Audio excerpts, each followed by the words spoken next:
And my conviction couldn't be higher that the innovation that has been evolving and was accelerated coming out of the coronavirus crisis is unstoppable. And the convergence between and among the 14 different technologies, that convergence is underway now and is causing and will continue to cause explosive growth, really the likes of which we haven't seen in our lifetimes. And when I say explosive growth, I mean when it comes to those innovation platforms, they're going to cause a lot of problems for the underlying economy, the traditional world order. A lot of strategies started moving towards benchmark sensitivity because of the tech and telecom bubble and bust. And they really stopped focusing on true innovation, transformative innovation, disruptive innovation.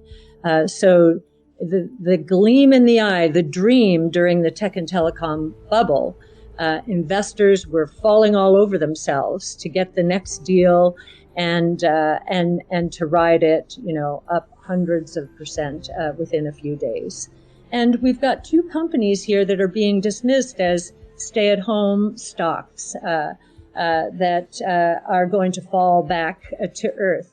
And we believe they are not stay-at-home stocks. They are stay-connected stocks, stay globally connected, stay competitive, stay globally competitive.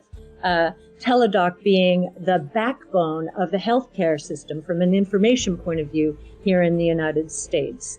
And Zoom becoming one of the most important companies, we believe, in the enterprise communication space. Communications is a $1.5 trillion market, enterprise communications globally. And we believe that Microsoft and Zoom together are going to benefit from the first, quote unquote, rip and replace cycle since the early days of the internet in the early 90s when Cisco came of age. We believe that the dismissal of these stocks is quite misplaced and suggests that analysts or investors are not doing their homework and sizing these markets appropriately. Before we continue, help us clicking that YouTube like button and subscribe now to our channel. This shows the algorithm that you valued this information. And it helps us spread that message. Sharing is caring. And now, let's continue. Leave those aside for a moment while we go through monetary policy, fiscal policy, economic indicators, and market signals to give you another point of view of how the algorithms and the quantitative strategies, we believe, are going to be wrong once again. So let's start with monetary policy.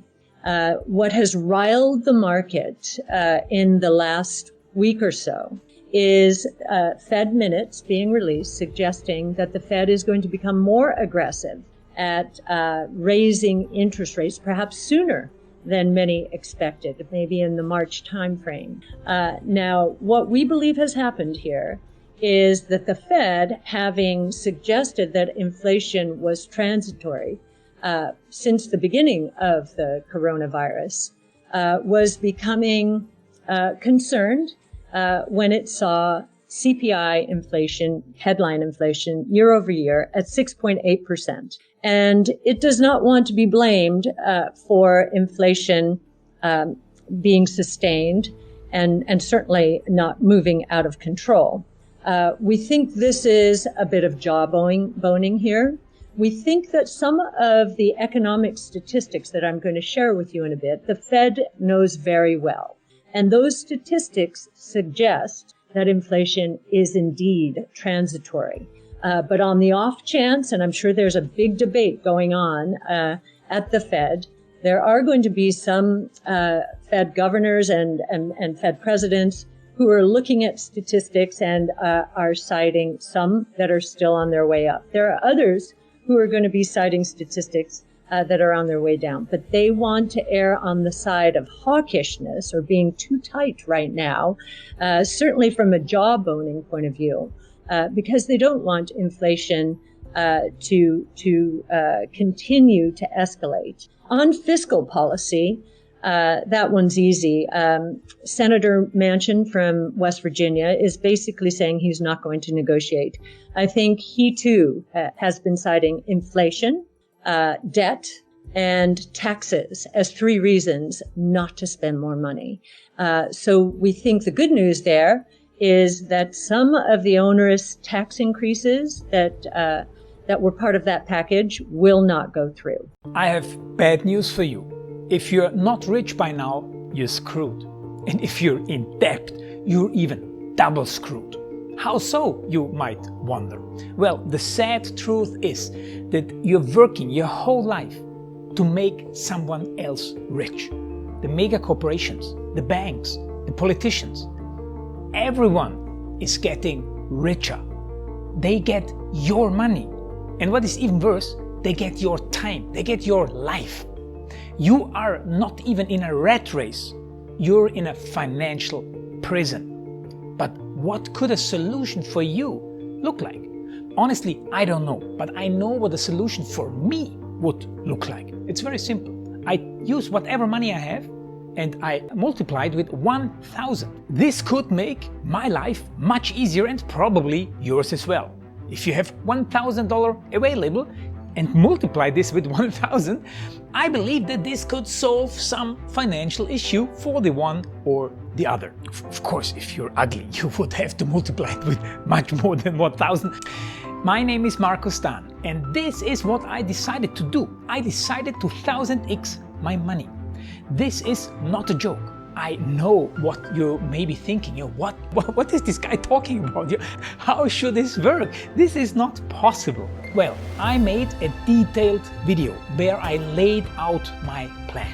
And some clever folks might even want to look at this plan and copy it and do exactly what I do. This is just a little hint on the side. You have 2 options. You leave, you forget what you have seen. You do whatever you're doing and you hope that somehow you get some other results. Good luck with that. Or you click the link below the video. You enter your email address because I'm not showing this to everybody. You at least watch my video on how I plan to 1000x my money. The choice is yours. Make the right choice. Join me. See what a different future you could have.